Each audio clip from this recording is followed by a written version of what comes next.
All right, everyone, we are going to jump directly into the Compliance Center and start looking at how to discover sensitive information and what's available to us inside of the Compliance Center.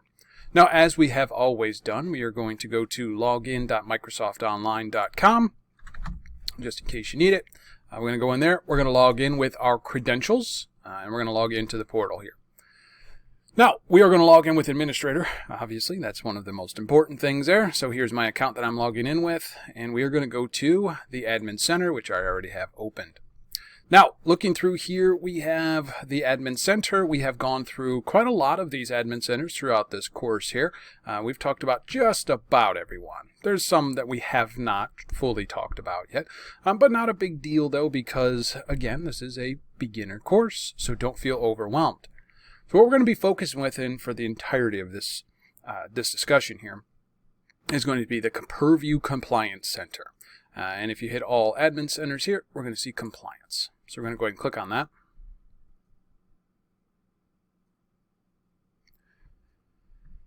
And it's going to take us to the Microsoft Purview Compliance Portal. Now, this one here looks very similar to the way that we did the security discussion, which that obviously section is available if you would like. And looking through some of those things on here, Microsoft had originally, they used to have security and compliance together on the same portal, and they have split those out. It's been a couple of years now, but you may see some references to the compliance portal or the security portal in terms of screenshots and such.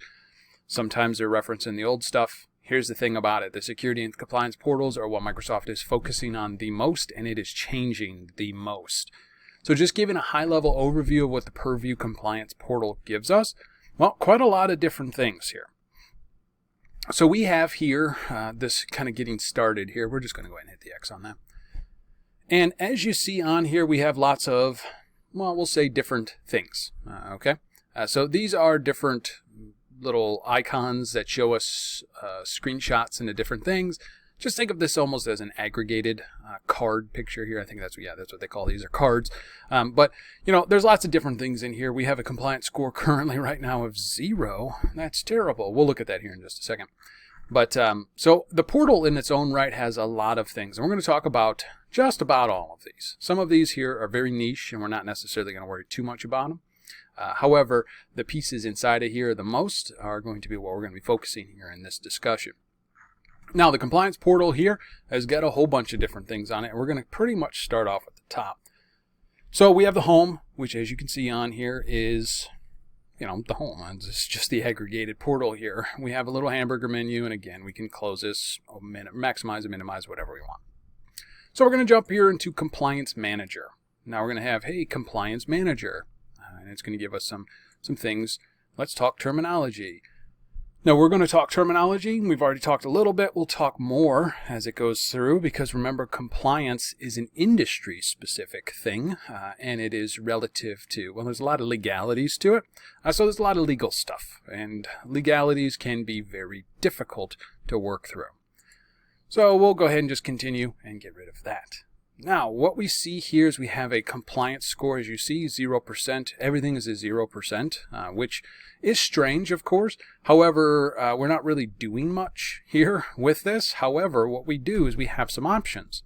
But I'm not going to go that far into this yet here, because we can do compliance assessment templates. Now, it's important to understand, and if we hit, I'm going to hit learn about this trial as opposed to hitting the trial, just to show you, and this will take us to a Microsoft article here. So these assessments, they're premiums, which mean that they're paid for. They are different than they're not included in our licensing. They're premium, which means they're additional. Now we have a ton of these here, okay? There's actually quite a lot of them. Now hopefully we can get the actual list of them. There's so many different ones here. Here's the commercial ones. So this will actually take us over to the purchase services here. Now, as you see here, this is $2,500 a month. Very expensive. Why on earth would we spend that much money on it? Well, again, the whole idea here is that these are specific compliance templates. Now, again, these could be ISO 27001, which is a very big deal. It's a very organization-wide one. There's a lot that goes along with this here. Now, these are just templates. We'll look at some of the free ones here. of what's available to us. So if we come over here to assessment templates, we'll see what's available to us for free. Okay, so as you see on here, we have NIST, National Institute of Cybersecurity. We have FedRAMP, which a lot of these are, FedRAMP is a federal one for Department of Defense. There's a couple other ones that it kind of fits into. But we have a lot of these. Data Protection Baseline. This is a great one here. This one's free and available to us. We have a lot of ISO, as you see, 27001. We have this for Azure, for Dynamics, several other ones here. These are the free ones that are available to us. These are great to just do a very small baseline. I like the Data Protection Baseline one here.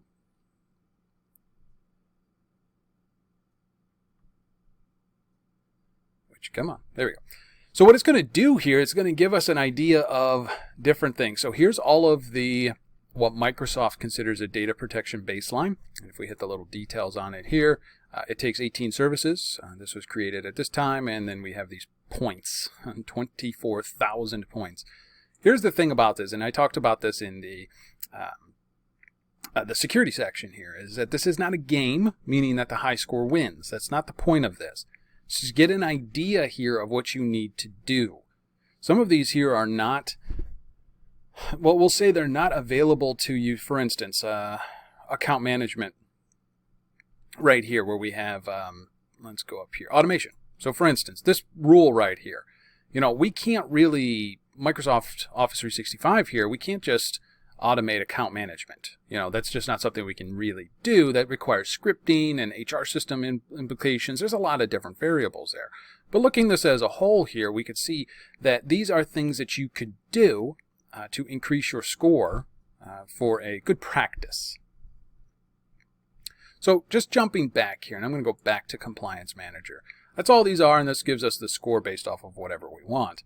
Now, as I said here, the whole point of this is just to give you a snapshot of you, and we'll say organizations that are similar to your vertical. Now, since when we created this here, we're very generic and very simple, we don't have a whole lot. So, not a big deal there. We can look at a lot of different things on here. I don't really focus too much on this little portal right here when I'm dealing with my customers, just because, well, again, we don't really know what we don't know, and that's the whole point of this, is what can Office 365 do, and that's the whole point of this discussion here, is to go through that. So if we come over here, we have alerts. I'll get to those in time. We have alert policies, which will be able to create alerts when certain things happen. We'll talk about these differently. As we see, we have the default alert policy here, which is, hey, when the conditions match. Well, what conditions are they? These are very generic ones here. Here's the conditions. When the score changes, remember our compliance score that we talked about? As we make changes to it, it takes time, generally about 24 to 48 hours for that to fully kind of update there, but you'll get an update when the score changes. We just send into an email, and we're sending it to Global Administrator, which is just the role itself. We can add additional people if we want and such. We're not really going to focus on this here. We're just going to leave it as it is. We have a lot more that we can do here as well. We'll talk about those in time. But the next thing, and this is really what I want to focus on for the most part here for this discussion, is around this data classification tab. This is probably one of the most important tabs here on this entire piece here, because this is what sensitive information types exist in our tenant and what is available from Microsoft. What is data classification? And we can go through this here. Here's a snapshot.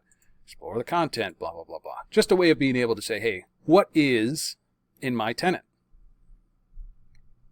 So as we see up here at the top, we have trainable classifiers, sensitive info types, EDM, Content Explorer, and Activity Explorer. Now, we probably have nothing in here unless you've been playing around and already kind of gotten ahead of yourself here, which is, again, not a problem at all. But you may have some data inside of here. As you see, we have some things in here. I have a New Zealand driver's license number, a Philippines passport number. We have 3 of those. A Malta tax ID number, physical address. Yeah, I'm sure we probably do. Now, looking at this as a whole, there's a lot of things that we need to look at it here. But again, think about this as right now we're in a lab environment. We have a very vanilla environment. So there's not a whole lot going on here. So I expect this to be very generic. But what are these sensitive info types and how did they find them in my tenant? Well, let's look. So we're going to jump over here to the SITs, or the sensitive info types. So again, I may refer to as a SIT or a sensitive type. There are 306 of them currently. We have a lot of them here, as you see. This is a new one here, which is really cool, with this all credential types.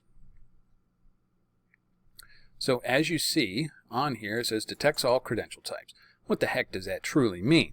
Well, there's actually a lot that goes along with this here, and a simple search here on your favorite browser here, Microsoft 365 sensitive information types, we have definitions. So if we kind of come down here, now you'll notice that credentials not in here. That's because these are part of a new piece. And you'll see, hey, we don't have any. Where's credentials at? We have credentials in URL, credentials in lots of different locations. Azure AD, this one is currently in preview, which is part of this whole piece here. So we'll just look at the Azure AD user credentials. So it's looking for patterns. So it's a format of a paired username and password relative to the star.onmicrosoft.com domain, or plain text password using code snippets, or plain text password using XML configurations. Now this one's a little strange here because what's a password? A password is just words, right? Well, we have to look for different things. So it has to look for pieces, and these are what the trainable classifier, or excuse me, not trainable classifier, but the sensitive information types are composed of, is we're looking for different things. So as you can see right here, here's an XML output. This is just an example, secret, password. We're looking for these things on here. Definition, patterns of plain text username and password for the Azure AD tenant. And here's what it's looking for. These are the words, the keywords, the buzzwords that it's also looking for. So if we see password or PW or user pass or credentials, CMD key, authenticate or authenticate, and that's pretty much anything but after that as well. We can look for all of these different pieces inside of a document, let's just say. And hey, we have potentially a password in here. So it says password. So if we were looking at like this, where it says password, close password, and there's stuff in between, what it's looking for here is that there may be a password in here that is exposed publicly. Those are bad things to have, but it is very common for users to put passwords, usernames and passwords into, documents or texts on their device. So we may see that, but this is a way of being able to view that. And being able to see everything that's in our tenant here from a password perspective is helpful, but we are looking at just passwords here. Taking a step back, these are all the other things that are available. These are the 300 and some that are on here, and you'll notice that there's quite a lot, of course. So for instance, we scroll all the way down here to US Social Security number. This is one of the easiest ones to determine. So what we're doing here is we're looking for function underscore SSN. So we're looking for a pattern. And if we scroll down here, we will see that we have, this is essentially the XML that this is using. It's a DLP policy. Now this is just sensitive info. It doesn't mean DLP exactly. Okay, but what it's doing here is that it's classifying it. So once it figures it out that we have what we think is a sensitive information, or in this instance a social security number, based off of within approximately 300 characters. So it looks and it says, hey, we found this dictionary, SSA number, social security number, SSN, blah, blah, blah, blah, blah, blah. So it finds these things here and it says, okay, after that we have some sort of this function, which is this. And we'll look at that here is function underscore SSN is finds social security numbers with pre-2011 strong formatting that are formatted with dashes or spaces, DDDD, and you can see right on here. But basically, what does this mean here? This is actually what's referred to as a regular expression. It's looking for these. Here's an unformatted one. Here's one with dashes, no dashes. This is basically just an unformatted blob one here. Randomized one. So is that find post 2011 SSNs that are formatted with dashes or spaces. This is a big deal here. I'm not going to go into much detail on it, but 2011 social security numbers have been changed in terms of how they are done. But looking at all of the things in here, we're looking at these various functions, and then we're going to calculate a confidence level. Okay, and you can see right here that right here we have a pattern confidence level equals 55, 65, 75, and 85. Now in this instance here, a high confidence is detected with sensitive information within approximately 300 characters is this. But really, what does that mean? It's an 85. 85 is considered high. 75 is considered medium, and 65 is considered low. 55 here in this instance is going to be nothing, but it may be, based off of other things that are in the document, raise that confidence level up as well. So a lot of variables, and I'm not going into the super nitty-gritty on this one here. Microsoft has a recommended confidence level for everything, which is a 75. Most things are going to be the medium level confidence. I will tell you from experience, quite a lot of experience, that mediums are fine. Highs are going to be the most true positives that you get. And low level ones, well, again, they're pretty useless. Almost everything is considered a low when we're looking at it. How many different 9-digit patterns, or 7 or 8 different 8-digit patterns do we have inside of Office 365? In an organization that has terabytes and terabytes of data, quite a lot probably.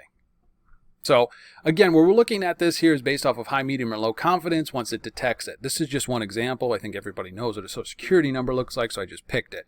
If you feel inclined to, by all means, look at some of these other ones here. But one of the ones that I will show you that I get the most, because again, if we come back here, New Zealand driver license number, I have 3 of those. What the heck is a New Zealand driver's license number? It's an 8-character alphanumeric pattern. It is 2 digits, or excuse me, 2 letters and 6 digits. If you think about how many of those are out there, including these, where it just says driver's license and such, we have lots of different pieces on here. So we're looking for any of these buzzwords within 300 characters of an 8-digit alphanumeric pattern.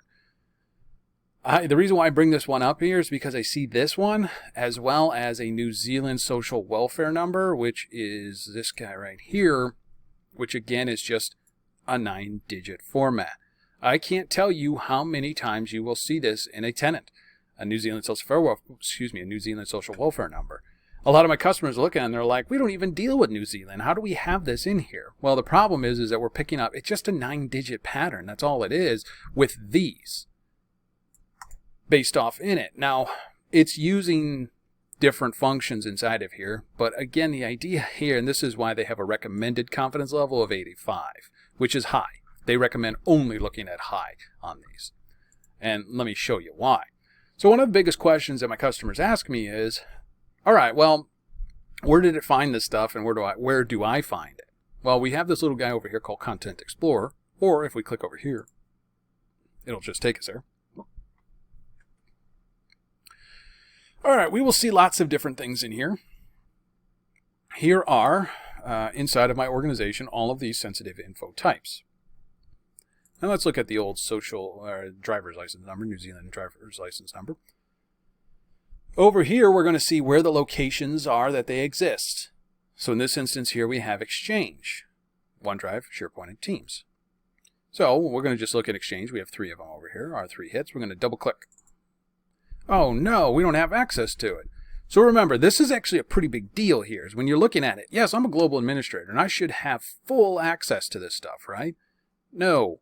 Remember, this is that ethical boundary that we're starting to run into, is that just because we're global administrators does not mean that we are, the kings of the castle, so to speak, where we should go out of our ways to potentially look at these things. This is where, if we just hit cancel, it's a good idea to say, all right, Exchange, I know I have 3 of them in there. Maybe I want to start looking at ways of protecting that. But maybe, for instance, I want to dive a little bit further in it. And again, if I double click on it, you will see that I don't have the permissions to do so. I need Content Explorer List Viewer and or Content Explorer Content Viewer. Now, if we want to look at both of them, we have to give these permissions. Now, we're going to do that here real quick.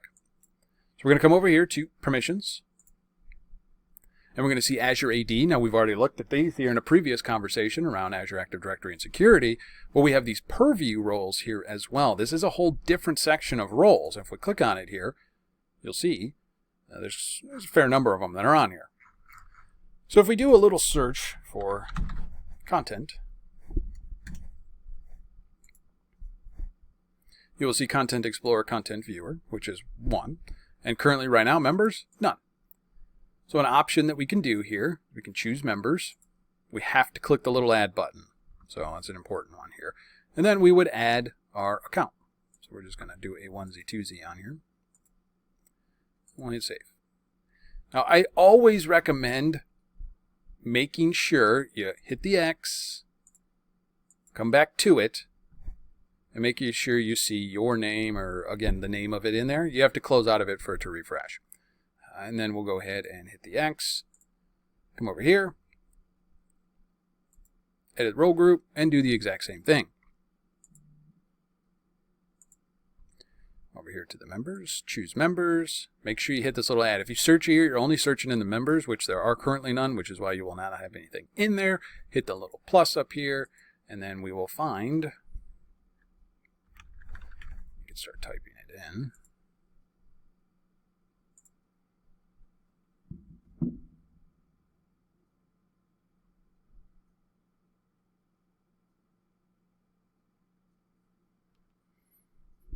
Well, still searching here. Maybe sometimes we gotta come out and come back in.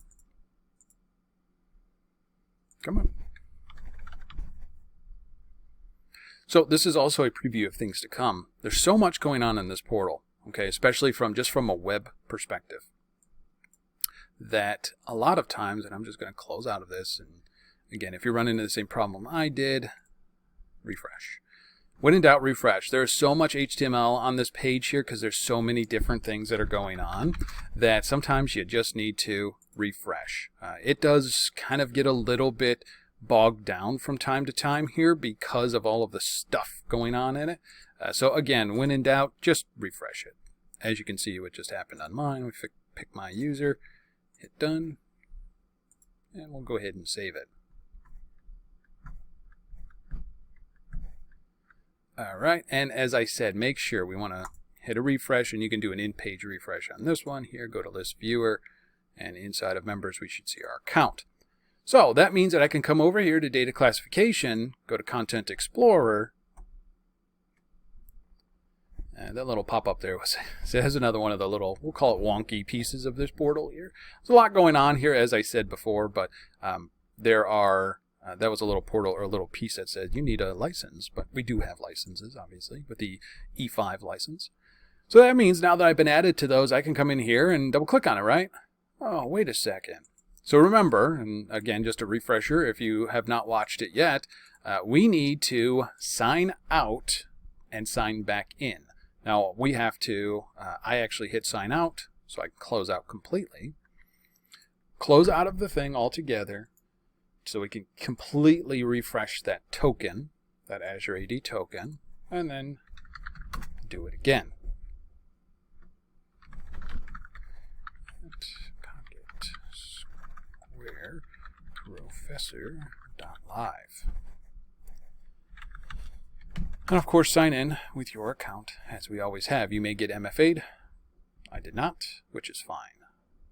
Go back to the Admin Center. Go all the way down, and we will see compliance again. And you'll even see up here at the top, it says security and compliance. Well, like I said, it's a redirection they have set up. But all right, go to data classification. We can safely close out of this now. We've already looked at that. Then we can go to Content Explorer. So keep in mind here is that we don't need to be a global admin to be able to look at this data here as well. So one of the things that we can do here is we can delegate this. So remember, again, principle of least privilege here. We want to make sure that our accounts aren't the God accounts, because again, if we do that and we have to follow a zero trust model saying that we're assuming that we're breached, what's the worst that can happen to my account? Well, in this instance, I can do everything, which is not good. So again, since we're in a lab environment, it's okay. But in production environment, we probably wouldn't want to go this kind of crazy here with these accounts. So now if I double click on Exchange, as you see here, we have to wait. So it's not that big of a deal. However, what we will see in time, and it actually may even load up over here, We have to wait for that, what I call the Microsoft Minute. Okay, and that's just colloquial, I call that. It's actually not a minute. What happens, especially in this portal, and what you will see here through this is another preview of things to come, is that we have to wait. The compliance portal is actually a combination of so many different services inside of Office 365 that are bundled together and working together, that we have to wait when we make a big change. And it looks like some of these are working. Yeah, there we go. So like I said, it's one of those things where we have to wait for that replication. You will definitely see this when we start making DLP policies and the information protection and the retention policies. We just have to wait. So that's just one thing we got to be very careful of and just be cognizant of. So again, New Zealand driver license number. We see right here that in exchange, we see that this MLOA account, which is my account, has 3 hits on it. If I double click on it, again, I'm still getting this error. Not that big of a deal. We'll come back in and it will come in time. Hoping there, which it did. So as you see on here is we have a message center announcements. Here's from pretty much these that happened in July. If I click on it here, scroll down here, what is this? Why is there a New Zealand social welfare number in here? So looking at it, we're like, what on earth is going on here? These are just updates from Microsoft. Are they hiding secret things in here? Well, no. However, if we look at it down here, we have to look in kind of the nitty-gritty of this. Sensitive info types, and it's a little bit easier here if we hit this little X, and you click on, see where it says sensitive info types here? You will see that there are 41 low confidence Philippines passport number and 6 New Zealand social welfare numbers in this one. Now, it's not going to tell you, which is kind of the, I will say, kind of annoying part of it, but I can tell you what it is that's triggering it. It's the roadmap items. All of these here are triggering it. And is that useful to us? No. So here's the problem that I have, and I love this Content Explorer, and I think it's fantastic. However, I want to be able to filter, which you see over here, there's filter. Yes, we can do that. We do not have the ability to filter on confidence levels. I would love to only see the high confidence levels inside of here and be able to filter off of that. However, as it stands today, that is just not possible. And what I recommend to my customers here is don't go beyond this level here. Start looking at all of these different sections here and look at who your pattern users are that contain the most data. I guarantee you almost everybody's going to have this New Zealand social welfare number and the driver's license number. That's okay. It really is. You can see like this one right here. Hey, guess what? It's me.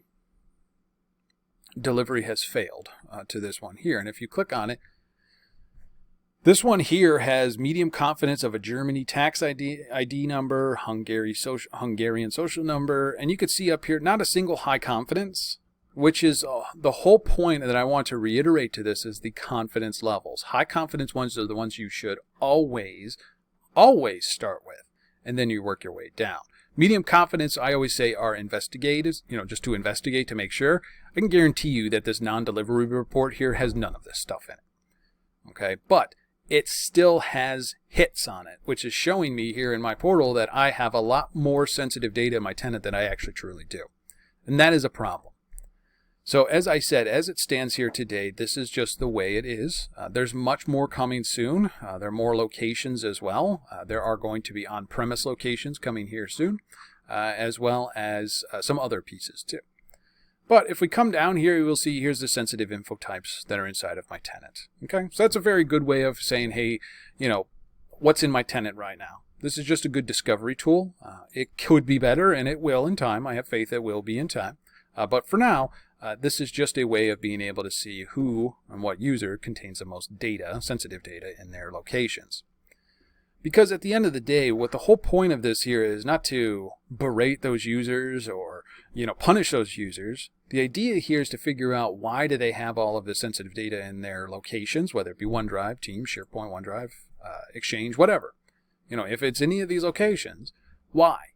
And then we use this to build our policies off of. So what we do here in this instance is to use this just as a jumping point. That's all. Now you also notice that we have trainable classifiers down here, which in this instance I have source code as a trainable classifier. and that's located inside of Teams. If we open it up inside of Teams, it says nothing, nothing available. But again, what the heck is going on here? Well, the funny part about this here in Teams, and especially these trainable classifiers, we'll get to those here in just a minute, but especially in these instances here, is that a lot of times it's actually not in Teams, but it's actually inside of OneDrive or SharePoint. We'll look at these here. These are ones just to, again, investigate more than anything, but we'll look and see what the heck is source code. Again, that's one of those topics that is very difficult for you and I to be able to just say, with 100% confidence, hey, this is source code. However, computers themselves are even more difficult to be able to classify this automatically. So there's a lot of AI involved. We'll get to those in just a second. So jumping back to the sensitive info types, here's where everything is in the tenant. And if we wanted to, for instance, we'll do a simple test. So we'll do social security, spelled right, of course. And you'll see, obviously, there's tons of social security numbers here, but we're really focused on the U.S. social security number. So what we're going to do here is we're going to open up a Word document.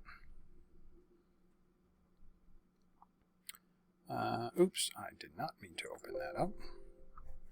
I opened up Outlook instead of Word. I meant Word. All right, come over here and we open up the blank document. And we create this document here that says, here is my social security number. Now there's a couple pieces that I want to make sure, and I'm just going to drag this off because I do want to actually sign out of several of these locations. Sign out. And we're just going to keep this as such. SSN equals 1, 2, 3, 4, 5, 6, 7, 8, 9.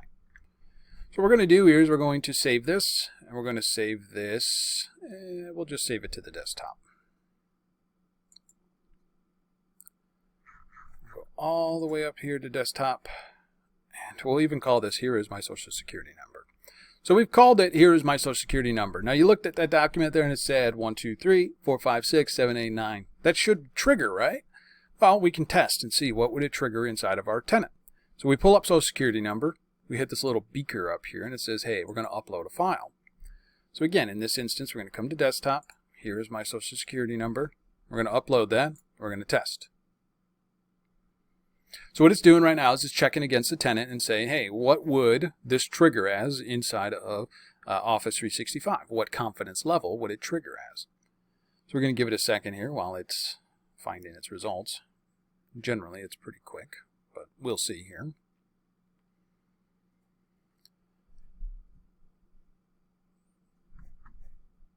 Come on.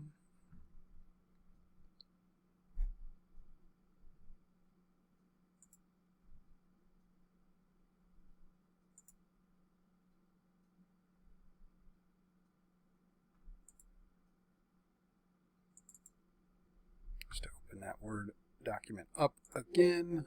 Actually, you know what we'll do here is we'll just sign in as Pocket Square Professor over here. So we'll do M. Alloway at... Now, you don't have to do this just yet. We will get to this. I also have mine set up in a different environment, so I don't want to conflict with anything. So I'm just signing out of Word here, and I'm going to sign in under my Pocket Square Professor one. Always here in this instance in a lab environment, always click No to sign in. And blah, blah, blah, blah. Go ahead and close that out. And let's try this one more time. Hit test. There we go.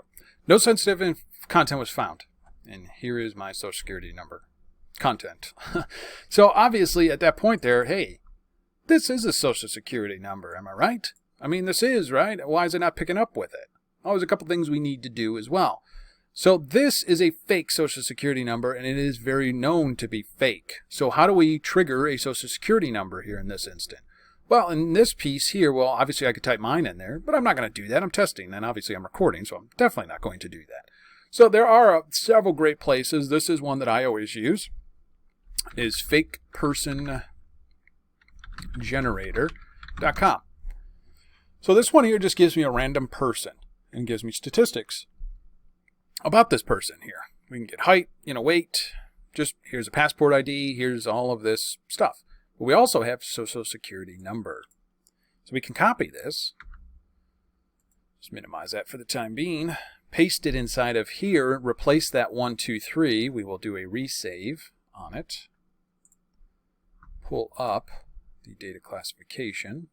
We'll just go ahead and hit finish. Start over again. Here is my social security number. Now we're going to hit test. Uh-oh, we got some triggers here.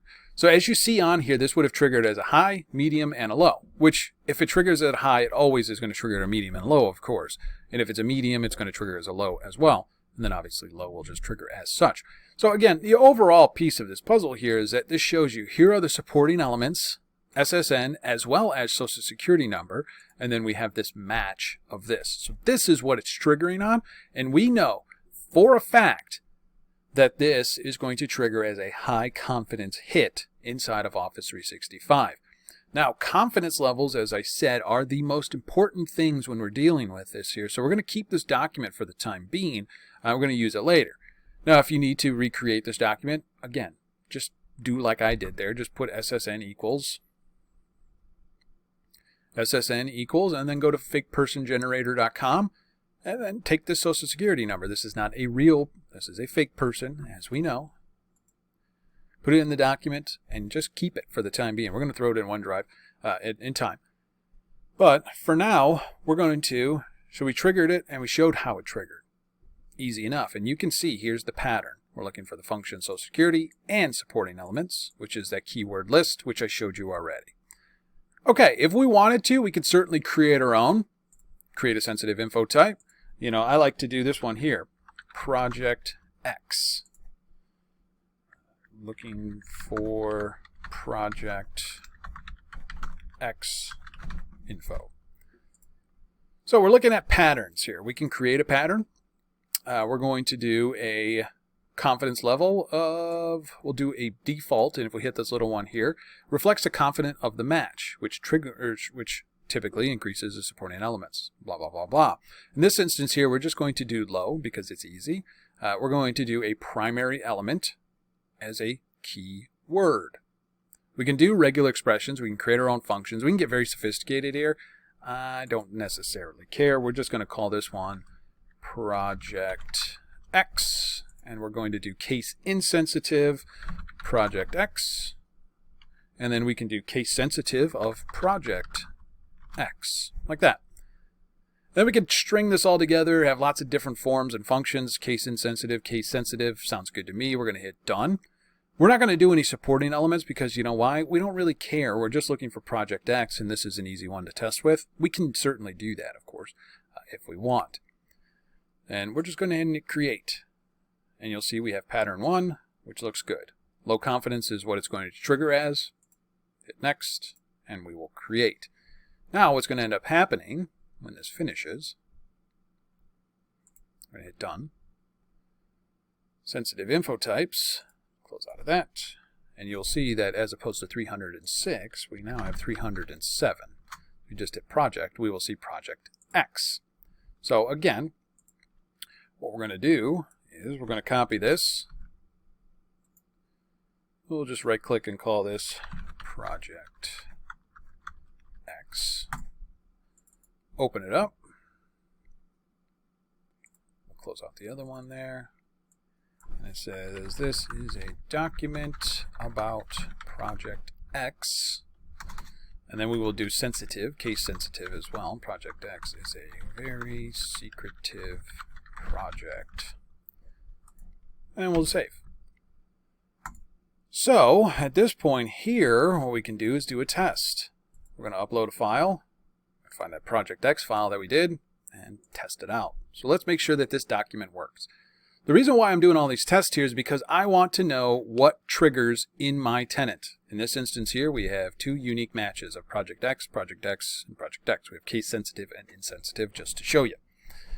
The reason why we want to is we want to have a good baseline for later on when we're testing DLP policies, or the data loss prevention or protection policies, as well as the information protection. We'll get to those in time, of course, but I just want to have a good little baseline to play around with. You can go ahead and finish, close that out, good to go.